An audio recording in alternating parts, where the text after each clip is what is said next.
بسم اللہ الرحمن الرحیم۔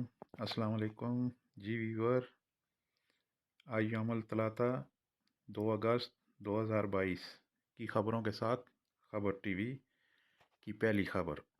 وزارت حج و عمرہ کے مطابق باہر کے ملکوں سے عمرہ کے لیے آنے والے اپنے لیے عمرہ پیکج آن لائن خود منتخب کر سکتے ہیں۔ سرکاری ویب سائٹ پر عمرہ کا ویزا فارم بھرنے کی سہولت موجود ہے۔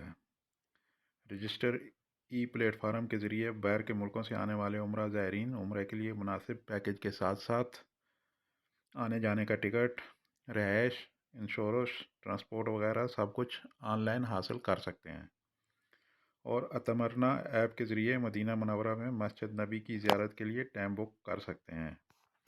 اب یہ سب کچھ 24 گھنٹے آن لائن ہو سکتا ہے۔ اب تو ایک ہی بات ہے، نیٹ ہے تو سب سیٹ ہے۔ اگلی خبر شامل کرتے ہیں جوازات سے۔ جوازات کے ٹویٹر اکاؤنٹ پر ایک سعودی شخص نے سوال پوچھا ہے کہ میرا ڈرائیور 2 سال پہلے بھاگ گیا تھا اور میں نے اس کا ہروب کر دیا تھا۔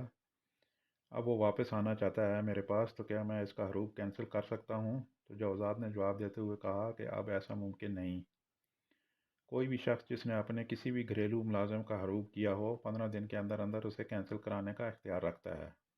15 دن گزرنے کے بعد اب وہ ہروب کینسل نہیں کرا سکتا۔ سعودی عرب عورتوں کو سہولتیں دینے کے حوالے سے دن بدن ترقی کرتا جا رہا ہے۔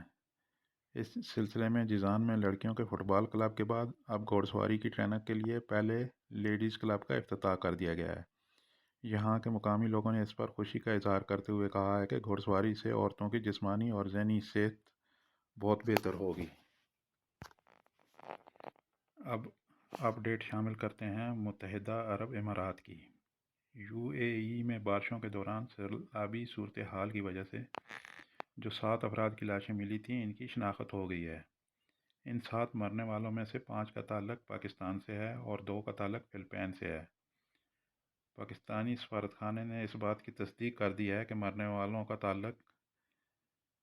مرنے والوں کا تعلق پاکستان سے ہی ہے۔ یو اے ای کے بعد بارشیں اب داخل ہو چکی ہیں بغیر کسی ویزے کے سعودی عرب میں، اور یہاں پہ ان کا سٹے یوم الاربعاء تک ہو سکتا ہے۔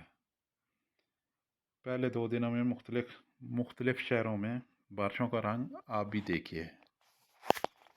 تھینک یو فار واچنگ خبر ٹی وی۔